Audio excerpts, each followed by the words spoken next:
ലോകത്ത് എവിടെയായാലും മലയാളിക്ക് സ്വന്തം നാടുപോലെ പ്രിയങ്കരമാണ് MT എന്ന രണ്ടക്ഷരം. 4 തലമുറകൾ വായിച്ചിട്ടും തീരാത്ത അക്ഷയക്കനി. മലയാളം ഉള്ളിടത്തോളം മലയാളത്തിൻ്റെ ഈ മഹാപ്രതിഭയ്ക്ക് മരണമില്ല.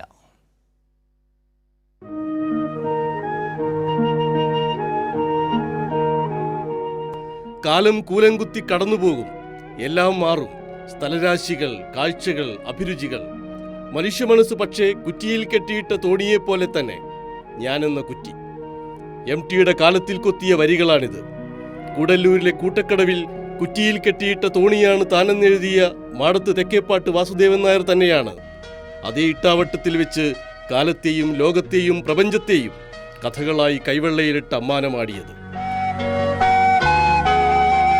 കാലവും നാലുകെട്ടും മഞ്ഞും അസുരവിത്തും ഇരുട്ടിൻ്റെ ആത്മാവും കുട്ടിയെടുത്തിയും ഓപ്പോളും ഓളവും തീരവും രണ്ടാമൂഴവും വാരണാസിയും എന്നുവേണ്ട ആ പേനയിൽ നിന്ന് പ്രവഹിച്ച കഥകളായ കഥകളും നോവലായ നോവലുകളുമെല്ലാം അറിയപ്പെടാത്ത അത്ഭുതങ്ങൾ ഉള്ളിലൊളിപ്പിച്ച മഹാസമുദ്രത്തേക്കാൾ അറിയുന്ന ആ നിളാതീരത്തിൻ്റെ ഇതിഹാസങ്ങൾ തന്നെയാണ്.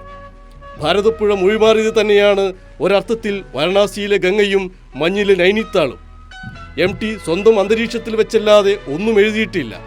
രണ്ടാമൂഴത്തിലെ ഭീമൻ പോലും അപമാനിതനും നിഷ്കാസിതനുമായ ഒരു വള്ളുവനാടൻ നായരാണ്. തകർച്ചയുടെ ഇതിഹാസങ്ങളിലൂടെ MT എഴുതിയ കേരളത്തിൻ്റെ സാമ്പത്തിക ചരിത്രത്തിൻ്റെ കഥയാണ് സാഹിത്യം. ബാൽസാക്കിൻ്റെ നോവലുകളെ ചരിത്ര പുസ്തകത്തേക്കാൾ വലിയ ചരിത്ര പുസ്തകമെന്ന് മാർക്സ് വിശേഷിപ്പിച്ചതുപോലെ ചരിത്രത്തിൻ്റെ മറ്റൊരു മായാജാലമാണ് MT കഥകൾ. MTയെ പോലെ തൊട്ടതെല്ലാം പൊന്നാക്കിയ മറ്റൊരു മലയാള എഴുത്തുകാരനില്ല. കഥയിലും നോവലിലും എന്ന പോലെ ഏറ്റവും മികച്ച തിരക്കഥാകൃത്തും സംവിധായകനുമാണ് MT. ഏറ്റവും മികച്ച നിരൂപകനും ഏറ്റവും മികച്ച ഉപന്യാസകാരനും ഏറ്റവും മികച്ച ബാലസാഹിത്യകാരനുമാണ് MT. ഗോപുരനടയിൽ പോലെ ഏറ്റവും മികച്ച നാടകങ്ങളും എഴുതിയിട്ടുണ്ട് MT. വളർത്തുമൃഗങ്ങളിൽ മികച്ച ഗാനങ്ങളും എഴുതിയിട്ടുണ്ട്. സാഹിത്യത്തിലെ വലിയ കുതിപ്പുകൾ കണ്ടെത്തിയ MTയേക്കാൾ വലിയ പത്രാധിപരില്ല, വലിയ വായനക്കാരനുമില്ല.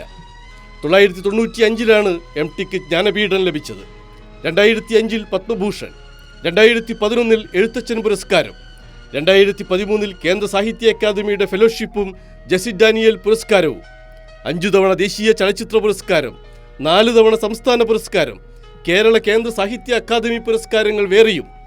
ആ ജീവിതം ഇവിടെ അവസാനിക്കുന്നുവെങ്കിലും കഥ തുടരുന്നു.